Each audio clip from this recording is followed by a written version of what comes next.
Evening বন্ধুরা, শুভ সন্ধ্যা। চলে এলাম দুপুরে খাওয়া দাওয়া করে একটু রেস্ট নিতে। এখন অনেকটাই বেলা হয়ে গেছে, 5টার উপরে বেজে গেছে। তো যাই হোক, এখন একটু রেস্ট নেব আমি এখানে, কারণ বন্ধুরা শরীরটা তো একদমই ভালো নয়, খুবই কষ্ট হচ্ছে আমার। তো তোমরা সবাই কেমন আছো? আশা করি সবাই ভালো আছো। আর একটা কথাই তোমাদের বলি বন্ধুরা, কি বলবো, আমি ঠিকঠাক মতো ভিডিওই পোস্ট করতে পারছি না। যেরকম করব ভেবেছিলাম সব কিছুই গড়বড় হয়ে যাচ্ছে। বাপরে! আর এই যে ঘরটা দেখতে পাচ্ছ, এইটা হচ্ছে নতুন একটা টিনের ঘর করেছি আমার মেয়ের জন্য, মেয়ে পড়ার জন্য। তো এই যে দেখতেই পাচ্ছ, মেয়ের বই খাতা সব কিছু রয়েছে এখানে। তো এই যে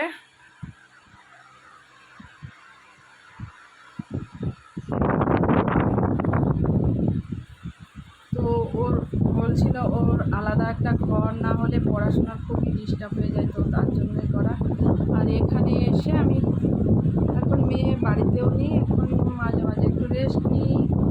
আর এই যে স্ট্যান্ড ফ্যানের হাওয়াটা এত ঠান্ডা, আর ও ঘরে একদমই ও ঘরে টিকতে পারি না।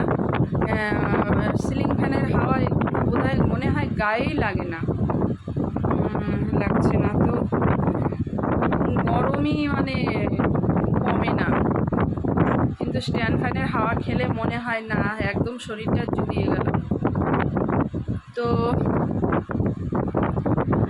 আর এখন একটু রেস্ট নেব, নিয়ে তারপরে বাইরে আবার জামা কাপড় মেলা আছে, সেগুলো তুলবো। তোলার পরে উঠোনটা একটু ঝাড় দিতে হবে, কারণ বাইরে উঠোনে পুরো জাম গাছ আছে, জাম পড়ে পড়ে পুরো নষ্ট হয়ে থাকে। তো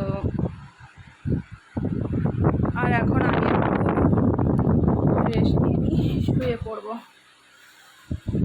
ও বাবা, আর পারছি না বন্ধুরা, আমার শরীরটা এত খারাপ, এত শরীরটা ব্যথা করছে না, গা হাত পা পুরো, কোমর টোমর এত ব্যথা, কি বলবো, শরীরটা ভালো লাগছে না।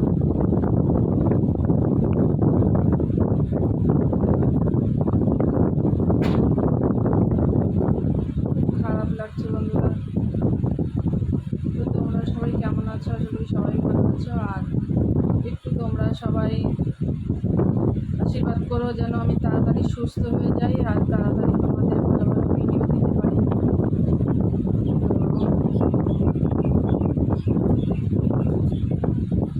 বাপরে বাপ, তো ভালো লাগছে না বন্ধুরা, কি যে করি।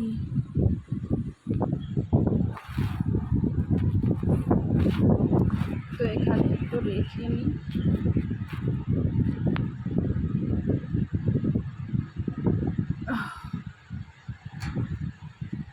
তো কি বলবো আর,